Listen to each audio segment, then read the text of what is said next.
Welcome to Season 5 of the Agile Brand with Greg Kihlstrom, where we talk with enterprise and technology platform leaders about the people, processes, and platforms that make marketing and customer experience successful, scalable, and sustainable. This is what creates an Agile brand. I'm your host, Greg Kihlstrom, advisor and consultant for Fortune 1000 marketing and CX leaders and teams as principal and chief strategist at GK5A, and best-selling author, keynote speaker, entrepreneur, and Agile certified coach. The Agile Brand podcast is brought to you by TEKsystems, an industry leader in full-stack technology services, talent services, and real-world application. For more information, go to teksystems.com. To sign up for the Agile Brand newsletter and get the latest insights and articles on marketing technology and CX, or to purchase a copy of my latest book, House of the Customer, go to gregkihlstrom.com. You can also find all my books on Amazon and other retailers. And now on to the show. There's a lot of talk these days about consumers' data privacy, and with good reason. With many high-profile data breaches exposing customer data, as well as a lot of uncertainty about how consumers' data exactly is being used, there have been moves from both a regulatory perspective, such as GDPR in the EU and CCPA in the state of California, to provide greater protection for consumers and their data. Yet we also see that when customers have trust in a brand to use their data well, they're open to providing more information. For instance, a recent MediaMath survey showed that 74% of consumers are willing to share preferences, interests, and demographic information directly with brands if that would improve their online shopping experience. Today, we're going to talk about the importance of consumer privacy in fostering stronger relations between platforms and customers. To help me discuss this topic, I'd like to welcome Fiona Campbell-Webster, Chief Privacy Officer at MediaMath. Fiona, welcome to the show. Thanks for having me, Greg. Yeah, so why don't we start by you giving a little background on yourself as well as what you're currently doing at MediaMath. I came into working as a lawyer and privacy officer in ad tech with a background previously as a lawyer, but my interest in law started before that when I was a singer-songwriter, and I'd worked in sort of early digital music areas and the early era of, thinking about how I could move away from the big record companies and struggling with that, or independent record companies, and looking at how we could distribute our own content online and how that could be monetized. And so that got me really interested in the distribution of content, whether it was music or film, or how it's evolved into sort of the Netflix experience now, and what the laws were around that and how we could monetize that content as well through ultimately through advertising. So these two areas of content distribution and advertising and supporting of that content distribution, and the democratization of individuals being able to support their own content and build their own companies like that, was what really brought me together to help advocate and support this area. And now looking to the future, thinking about, it's really built out like this. Now, how do we mature this industry in a way that people can feel comfortable with getting those personalized experiences in a way that they can also have that self-governance around their own identity? Yeah, well, that's great. And your experience then, that's really interesting. You've got content creation. You're a consumer, of course, as we all are, as well as a lawyer. So that's an interesting. You have three different ways of kind of looking at things. So let's start by talking about how when brands and platforms embrace greater consumer privacy, it creates greater trust, a better customer experience, as well as a better overall relationship between advertisers, platforms, and consumers. So the MediaMath survey I mentioned at the top of the show was really interesting to see and had a few other great insights as well.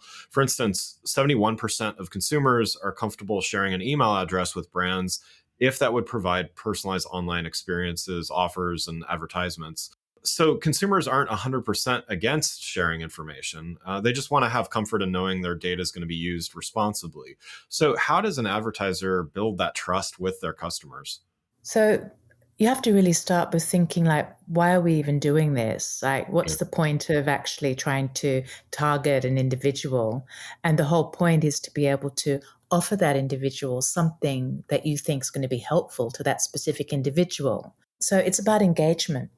And just thinking about your own experience, if you're getting information coming in all the time and there's so much information out there, you just shut down psychologically and you don't really want to engage with anything. And then you feel really isolated from that because you don't know what to get. You want something, you need something, but how do I really find it in this world of so much information?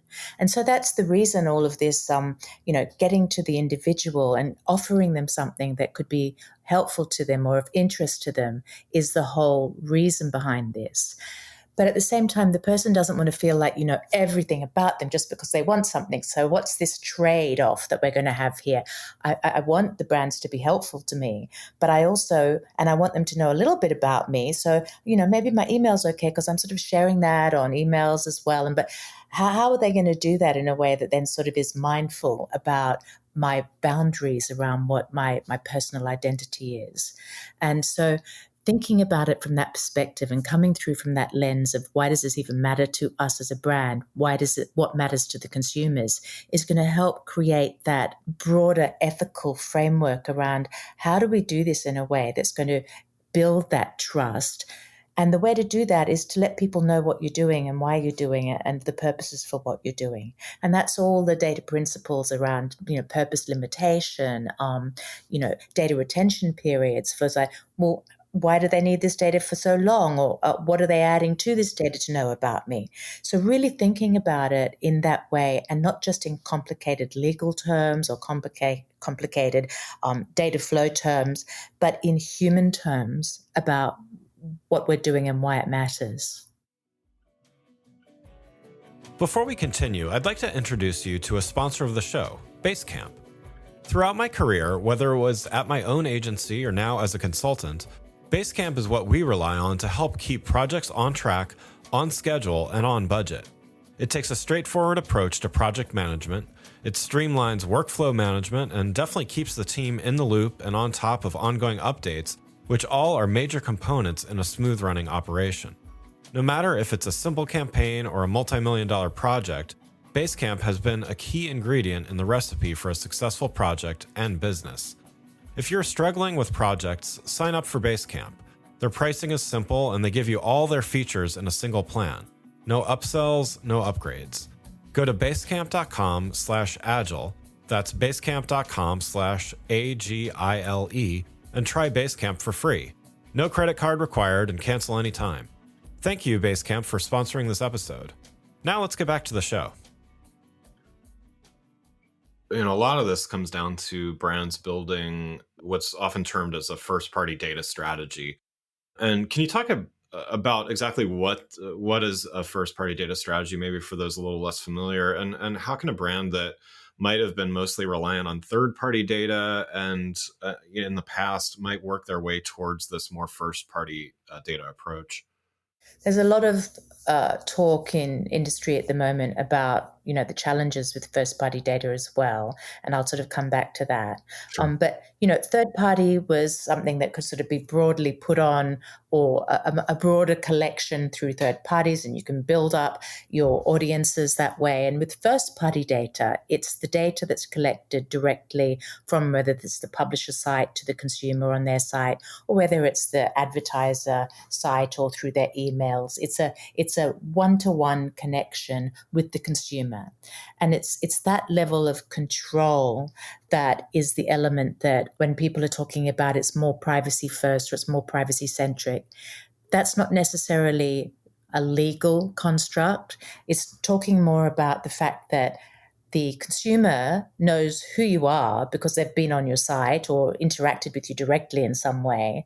And they then have a little bit more direct knowledge and understanding of like, okay, I'm okay with this publisher, I'm okay with this advertiser sharing my information in the first party deterministic style. It would be like an email address sort of through a logged on interaction with the site, or another way that the brand or the publisher has an interaction with the consumer. So they'll have their, consumer, their CRM data. It's using this data in a way that, with the consumer knowing that they've given it to you and it's not a third party that's come to collect it, is the again, the psychological piece about the consumer having real direct awareness, so that when they're giving you that data, they understand they're giving you that data and you've disclosed the purposes for that data. So the element of meaningfulness is directly addressed in a greater connection. So that builds a little bit more of that trust and transparency, because when third parties are collecting on your site, it's more difficult for the consumer to understand who all those third parties are. So there's another layer in the chain. Yeah. The challenge here, though, is for the first party data collection, that not all brands have already started to build out a first party data strategy. And because they may not have that direct retail interaction or online interaction with their consumers. So there may be another layer where they need to sort of get further information that they need to help them target those consumers. And that might be a second party data strategy. So I think to the extent that a brand or a publisher has the first party data, they need to use that, but they also need to sort of think more broadly about what partners they're going to be collaborating with to be able to build the scale and reach that they need when third party data strategies that have that ultimate broad scale go away. Yeah, and if we could talk a little bit more about that, even because a lot of these advertisers, to your point, they haven't always had a direct relationship with their customers. They've been advertising, but reliant on third party data to target those people. What are some ways that brands might, I guess, wean themselves off of third party data, for lack of a better term, and adopt this more or first party or even second party approaches, as you mentioned as well?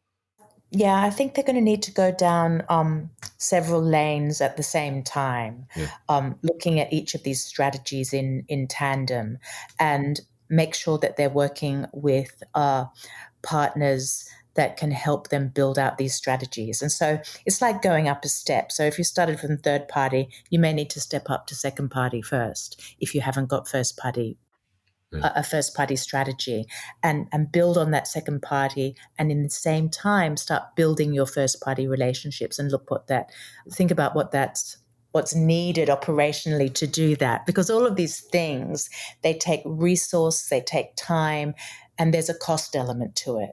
So you're going to need to look at all of these pieces together and build out that staged approach where you can get to that first party strategy. But you will probably still need some second party data as well to get that scale and to sort of build out what that looks like. For MediaMath, we've been building in our identity graph, building out with our first party identity solutions and connecting them to our connected ID, our CID, and our graph. Building that out through deterministic IDs, but also probabilistic IDs like ID5. And we're sort of like looking at it in a holistic way so that we can give that flexibility and scale to our customers. And so you're going to need that more curated approach and work with partners that are sort of building on all these different lanes so that you can get a cohesive overview and get the reach and scale and flexibility that you're looking for. Yeah, yeah.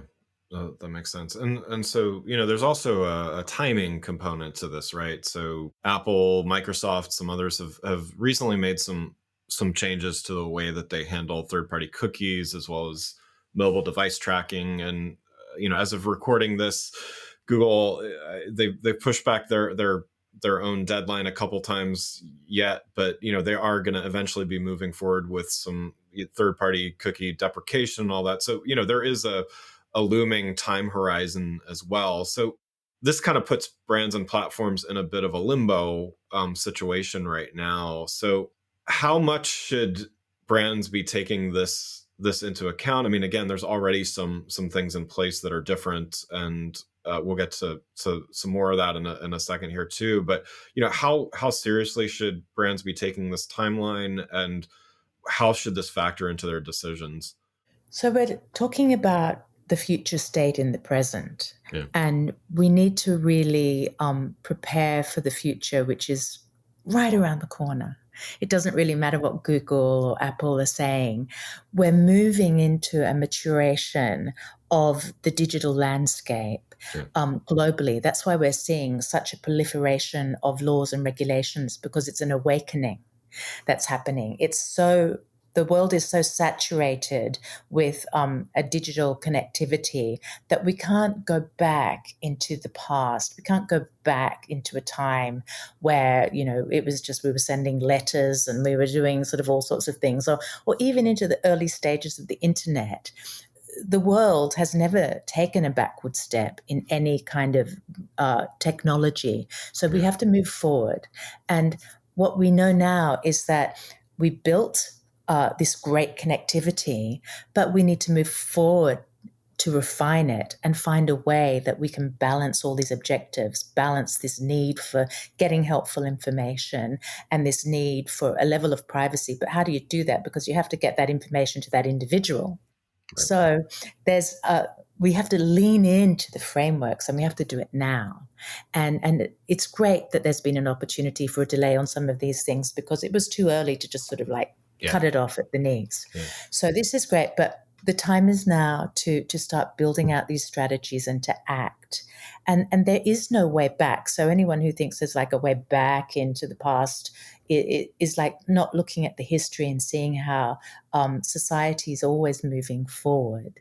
And you even look at things like, for instance, let's look at Netflix that said they would never do advertising at all. Right. But the future of streaming television, when I started getting into it, I started off in broadcasting as well, after being in music, and I was working in early cable television in the UK. But I always saw, because I'd had this sort of eye to the music industry and what they were doing with distributing music and how they were moving forward, that was the future. And it had to be. We'd already had these conversations about, well, how do individuals want this? Are we going to get them, charge them micropayments? People don't want to be charged for every single interaction. They don't want to be blocked for every interaction before they get onto a site.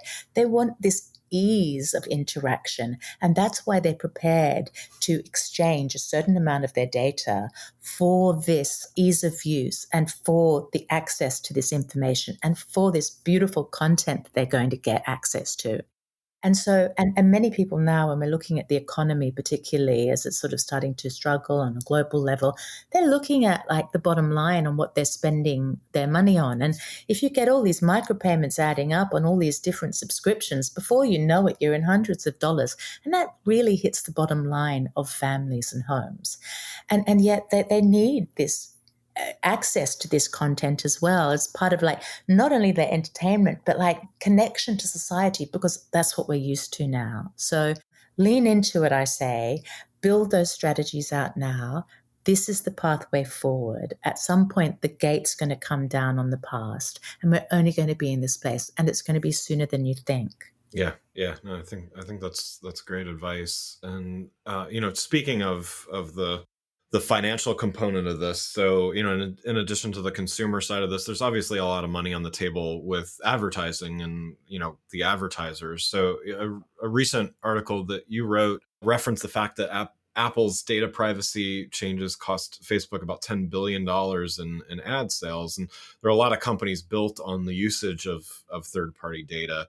What other impacts to the advertising industry do you see happening over the next, let's say, 24 months or so as the world starts preparing for these changes? Well, I'm really concerned about big tech being able to monopolize the opportunities to individuals that the open internet has provided for so long now. And then you get into this position again as a consumer, wondering, well, who can I trust? The information that's out there. So it comes into this sort of disinformation element as well. If there's only a few big walled gardens that are controlling your access to that information, we're getting into an area where freedom of information and democracy can really be impacted. Yeah. So I'm very concerned that this is being framed up in a way that is being put forward as like, we care about your privacy. It really needs to be, when we're talking about privacy, something that's done across all opportunities for consumers, rather than herding people into these channels and then being able to control the information that they're actually getting access to. And so that's the real challenge here. And even if Apple's intentions were to truly care about people's privacy, the fact that the outcomes of what they've done seem to indicate that it was more of a commercial and competitive advantage that they were looking at. It is very disappointing. Yeah, completely agree. Well, one last question before we wrap up. I mean, you've given some great advice already, but do you have one more piece of advice you would have for brands as they navigate these months ahead and determining how to navigate this area of consumer data privacy? Yes, I think it's time to really take stock of what you're doing with your own privacy policies and your notices to individuals that interact with your brands.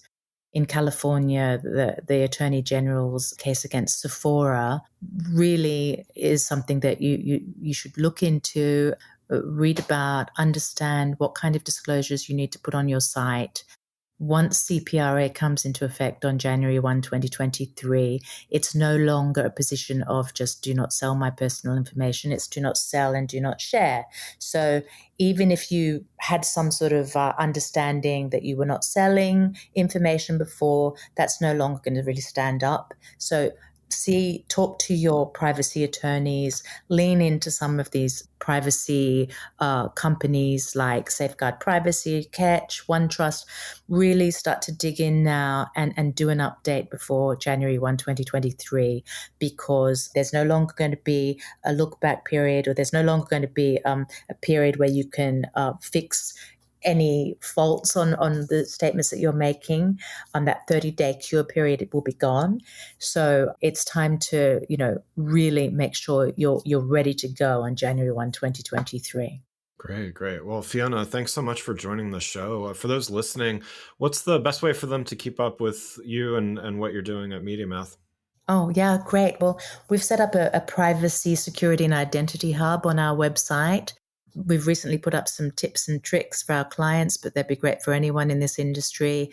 We'll be updating that regularly. So please go to our MediaMath.com website and look at our identity, security, and privacy hub.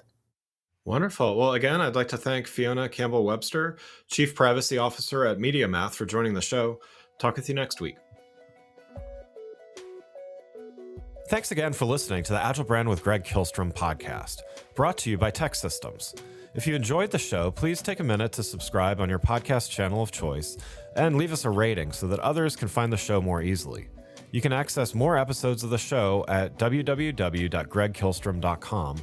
That's GregKihlstrom.com. To get a copy of my latest book, House of the Customer, visit my website, or you can find it on Amazon or other retailers. The Agile Brand is produced by Missing Link, a Latina-owned, strategy-driven, creatively fueled production co-op. From ideation to creation, they craft human connections through intelligent, engaging, and informative content. Until next time, stay agile.